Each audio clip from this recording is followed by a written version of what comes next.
My name is Ruby, and I entered this world as an afterthought, a late addition to a family already complete.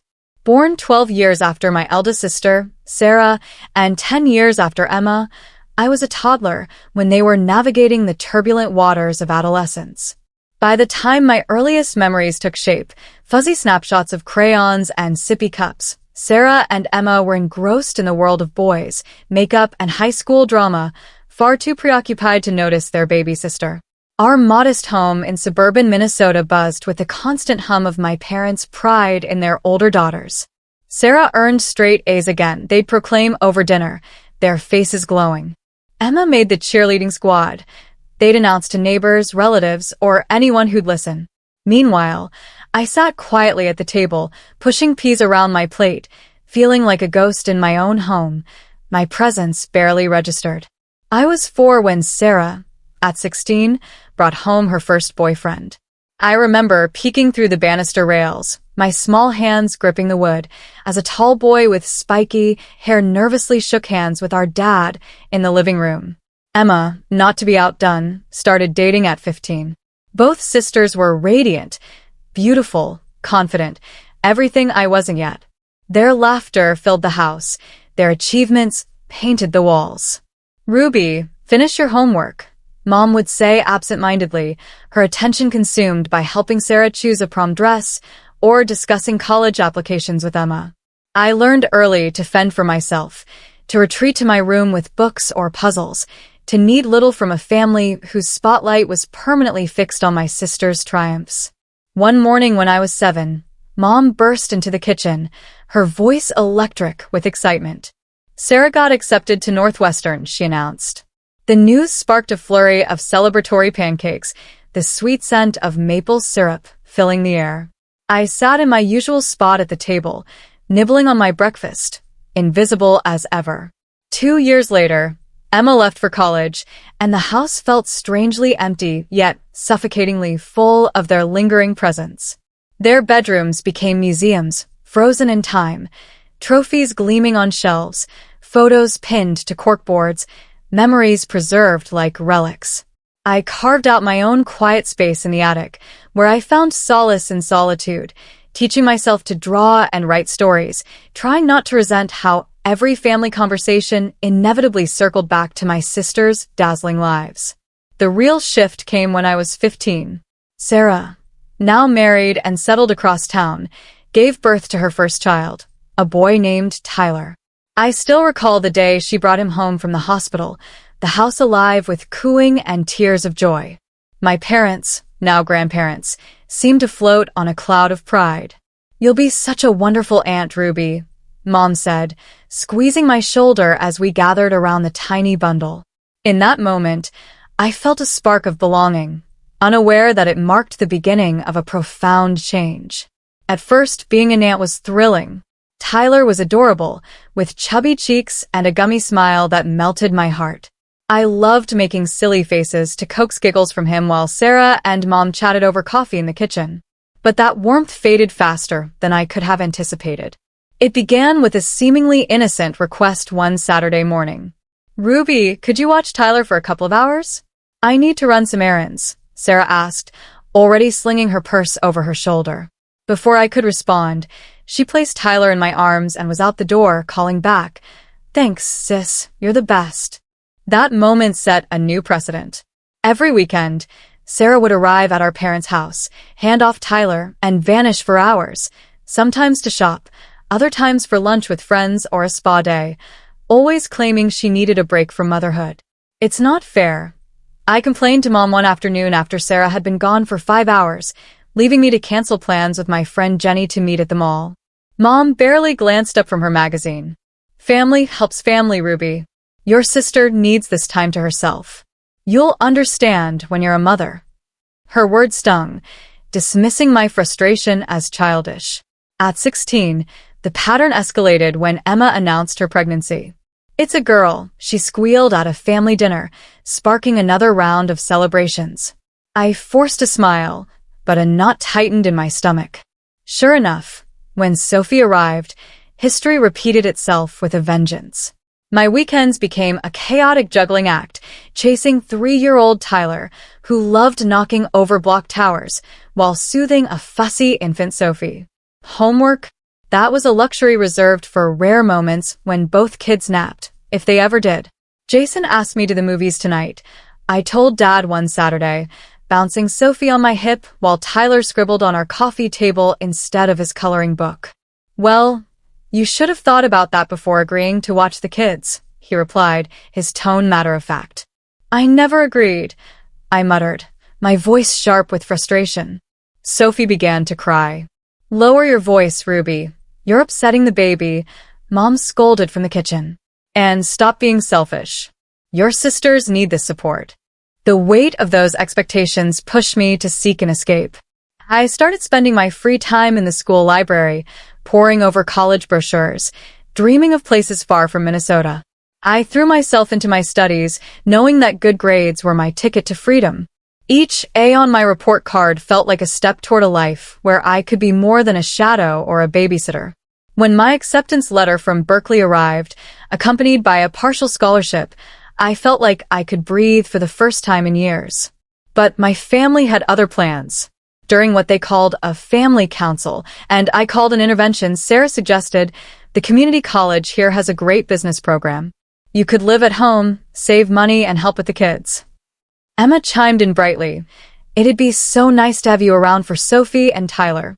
I looked around the living room at their expectant faces, Mom, Dad, Sarah, Emma, and Grandma Rose, who'd been unusually quiet. Then Grandma Rose's voice sliced through the tension like a blade. I think Berkeley is perfect for Ruby, she said firmly. That program is exactly what she needs for her future career, and your grandfather's education fund will cover what the scholarship doesn't. I could have hugged her right then and there. The council ended with disappointed glances from my parents and sisters, but for the first time in years, I felt seen. College life at Berkeley was a revelation. My dorm room, with its bare walls soon decorated with photos and string lights, became my sanctuary. My classmates became true friends, sharing late-night study sessions and coffee-fueled debates. For the first time, my weekends were my own, no crying babies, no sticky-fingered toddlers, just me and my choices. But family obligations don't vanish, especially during the holidays. I tried to visit home as little as possible, but Thanksgiving and Christmas were non-negotiable. Mom would call weeks in advance, her voice thick with expectation. Everyone's asking about you, Ruby. The kids miss their aunt. My first Christmas break after starting college was a return to chaos. Sarah now had 2 boys, Tyler and new baby, Lucas, while Emma had added a son, Max, to her family alongside Sophie. But the chaos didn't end with my sisters and children. As I walked through the front door, my cousin Janet called out, Ruby, and immediately steered her twin 5-year-old boys toward me. The kids have been asking about you, she said, though I doubted they even knew my name. Before I could protest, Rachel's cousin Rachel's 7-year-old daughter latched onto my leg, followed by Mike's cousin Mike's 9-year-old son and 6-year-old daughter. Ruby, honey, Mom called from the kitchen, buried behind a pile of dishes. Why don't you take the kids upstairs to your room? I'll bring snacks later. Just like that, I was herding 8 children up the stairs, feeling more like a camp counselor than a college student. My childhood bedroom turned into a battlefield. Toys littered the floor, juice stained my bedspread, and crayon marks appeared on the walls like graffiti. Hours ticked by. My stomach growled as the aroma of roasted turkey and pie wafted upstairs, where the adults enjoyed their serene holiday feast.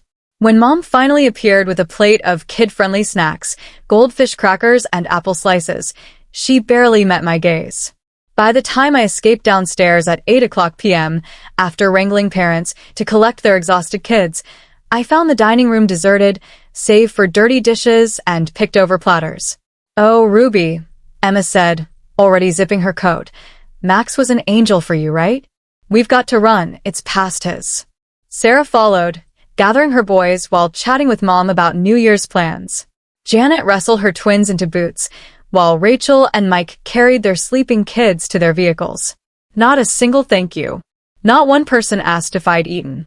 I stood in the wreckage of Christmas dinner, staring at the evidence of a meal I'd never tasted. "Ruby, be a dear and help me with these dishes," Mom called, as if I hadn't just spent the day doing her an enormous favor. The final straw came during finals week, as I submitted my last paper of the semester.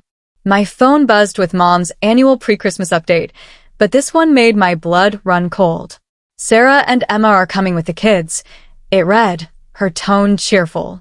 "Plus Janet and her twins, Rachel's girls, Mike's kids, and exciting news. Sarah's sister-in-law Lisa is joining us with her 3. It'll be such a wonderful Christmas with all the little ones." I did the math. 12 kids. 12. I sat in the library, staring at my phone until the screen dimmed, then lit it again to confirm the nightmare. The message didn't change, but something inside me did. 2 years at Berkeley had shown me a different life.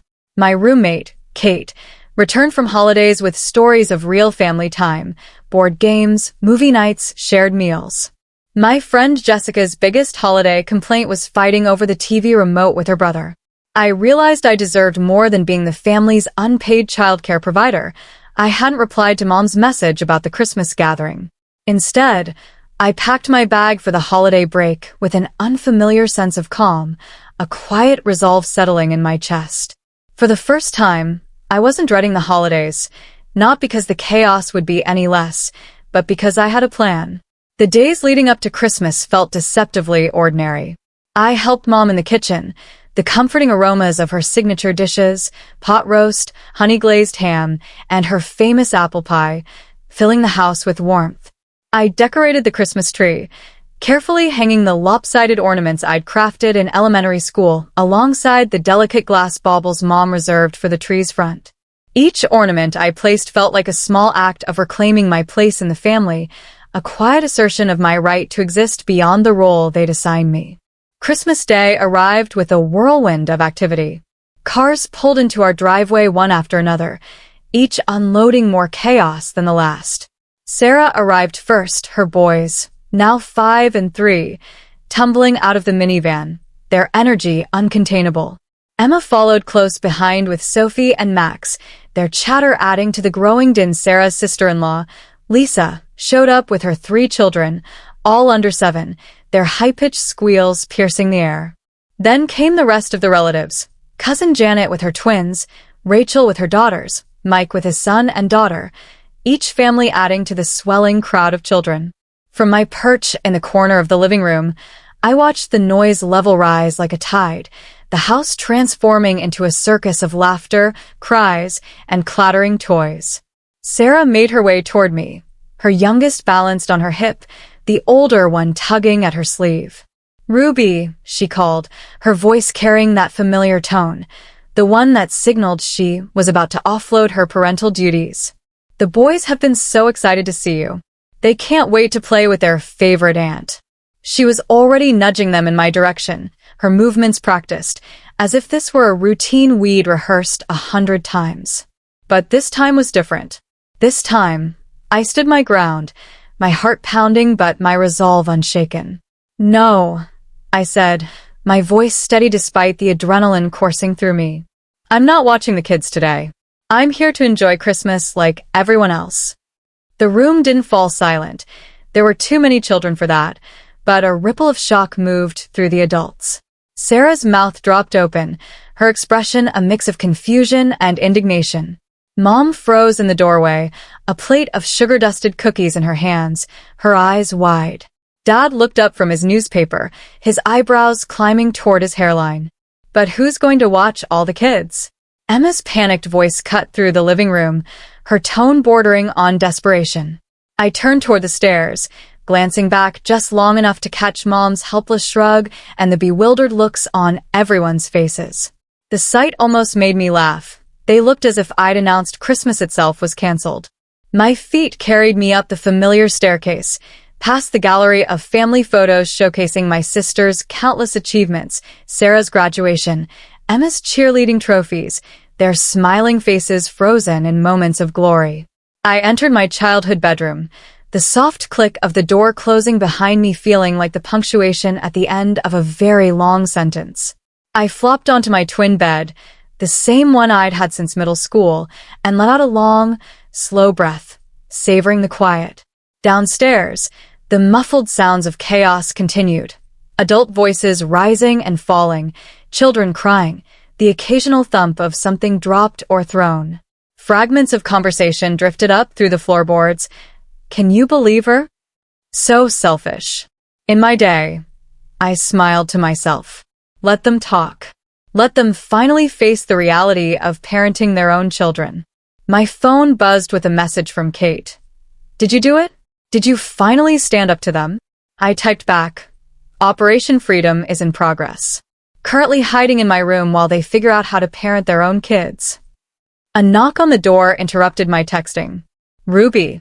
Mom's voice aimed for concern but landed somewhere between annoyance and desperation.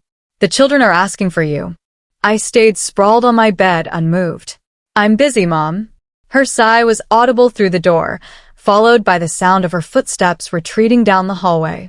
I returned to my phone, joining a group chat with my college friends, who were swapping stories of their own holiday dramas. Jessica's uncle was drunk again, Mike's grandma was grilling him about finding a nice girl, and Kate's brother had brought home a surprise girlfriend. 2 hours passed in this peaceful rebellion, my phone buzzing with messages of support from friends who'd heard me vent about holiday babysitting duties for years. The chaos downstairs gradually settled into a new rhythm, one that didn't include me. When I finally descended the stairs for dinner, the looks I received suggested I'd risen from the grave. Aunt Janet dropped her fork with a clatter, and Cousin Rachel's mouth hung open mid-sentence. I scanned the dining room, noting Emma's absence.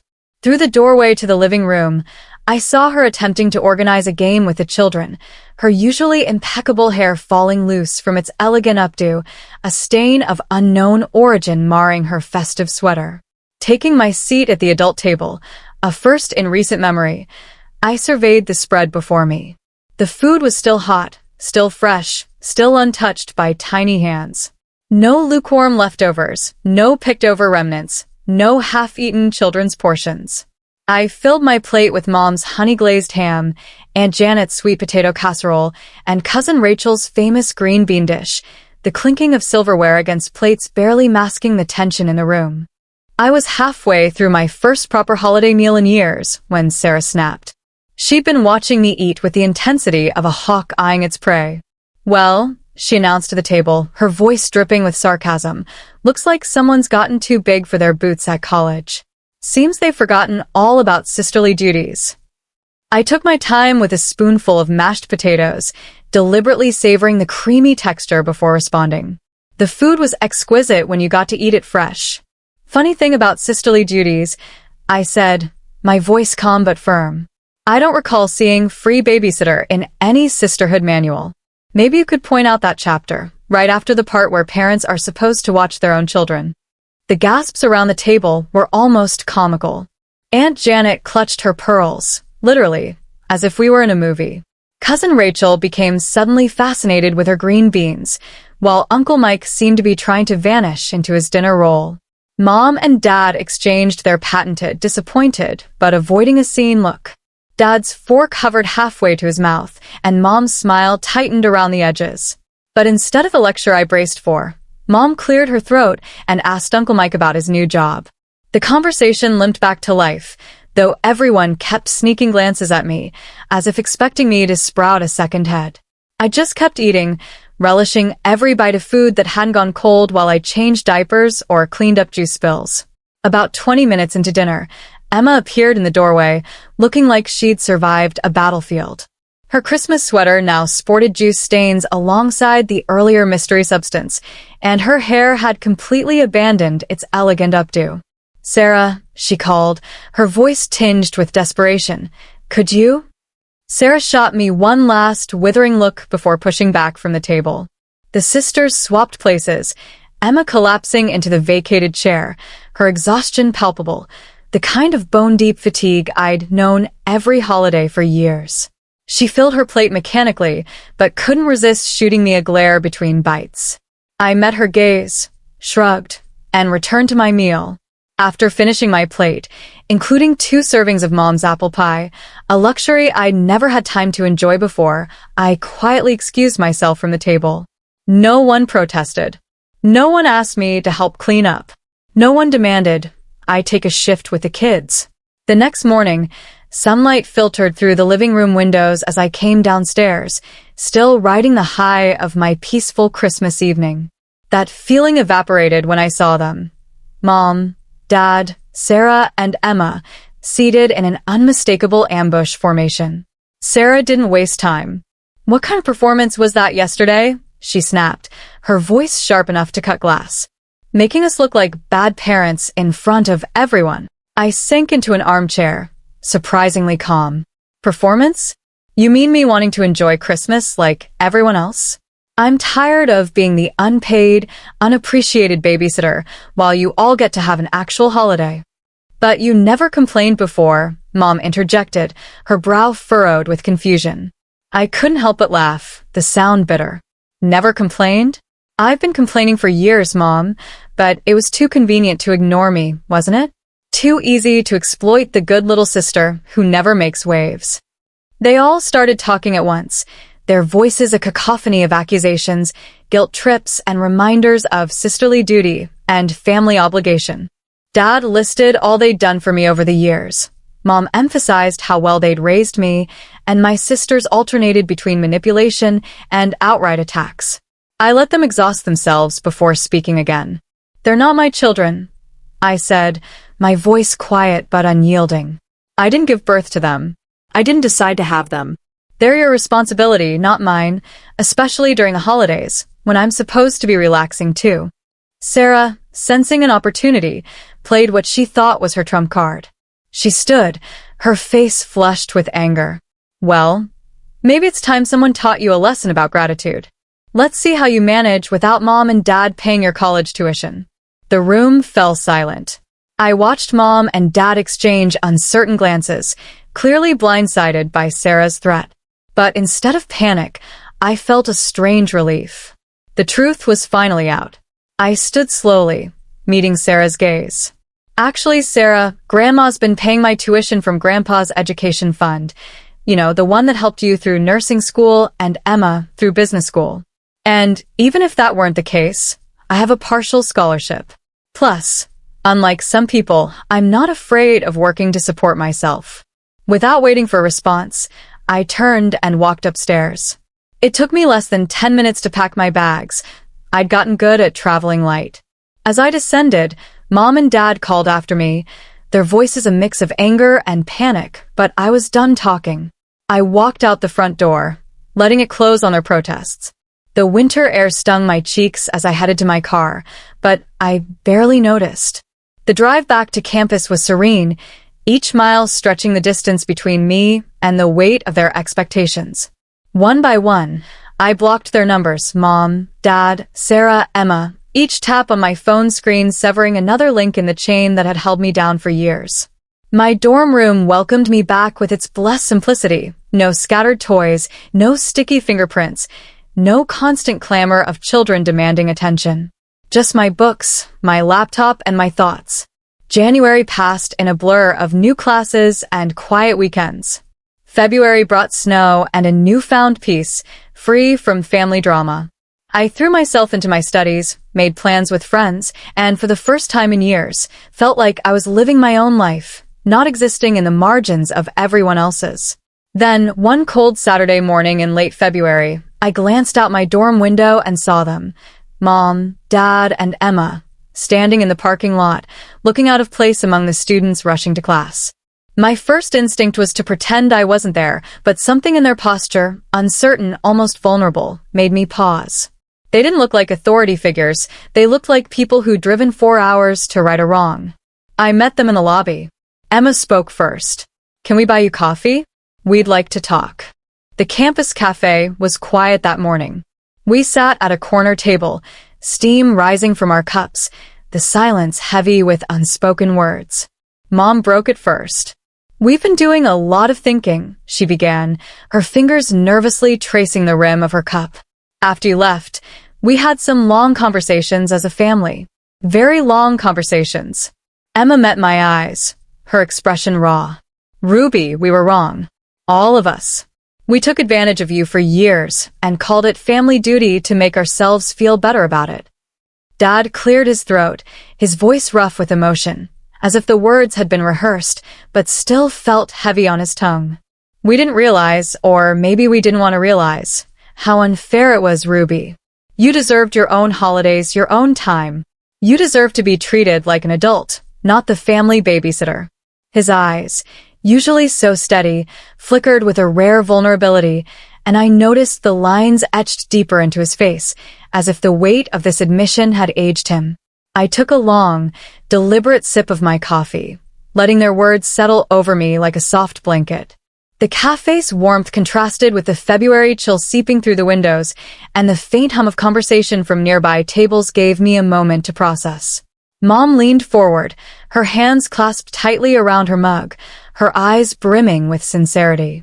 "We want to do better," she said softly. "No more pushing the kids on you, no more expecting you to sacrifice your holidays. We want you to come home because you want a Ruby, not because we need you for childcare." Emma nodded, her posture open, almost pleading. "Sarah, she's still processing," she said with a sigh, her voice tinged with frustration. "You know how she is, stubborn, hates admitting when she's wrong. But the rest of us, we're trying. We want things to be different." I studied their faces, searching for any hint of pretense. Mom's gaze held steady, filled with a quiet regret I'd rarely seen. Dad's shoulders slumped slightly, as if unburdening himself of years of oversight. Emma's eyes, usually so confident, carried a raw honesty that made my chest ache. "Okay," I said finally, the word feeling both monumental and fragile. "I believe you."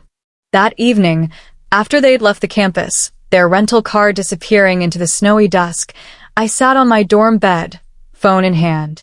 With a deep breath, I unblocked their numbers, Mom, Dad, Emma, one by one, each tap a tentative step toward rebuilding. Within minutes, my phone buzzed with a text from Emma. "Miss you, little sis. For real this time." The words brought a small, cautious smile to my face, a flicker of hope that maybe things could change. The following months ushered in a new normal, one I hadn't dared imagine. I started visiting home some weekends, not out of obligation, but because I wanted to. The house felt different, lighter, somehow.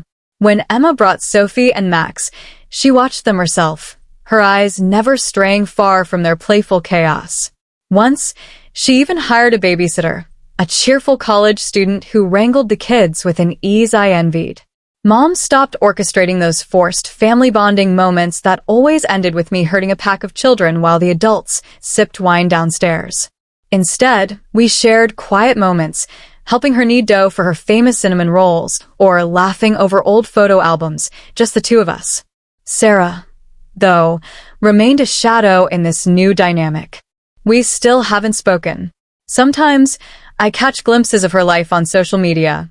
Pictures of her boys, Tyler and Lucas, growing taller, their grins wide and carefree.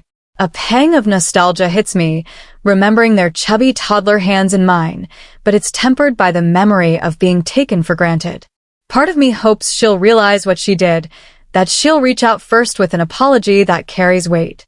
Until then, I've found peace in the distance, a quiet acceptance that some bridges take longer to rebuild. My weekends at home are now my own, filled with small joys, a walk through the snowy Minnesota woods with Dad, a movie night with Mom where we actually watch the film, or coffee with Emma where we talk about my classes, her work, anything but childcare. For the first time, I feel like a daughter, a sister, a person, not a role to be filled. And while the scars of those overburdened holidays linger, they're softening, replaced by a tentative trust that my family is learning to see me as I am. Please feel free to comment below if you liked this. Remember to like and subscribers for more.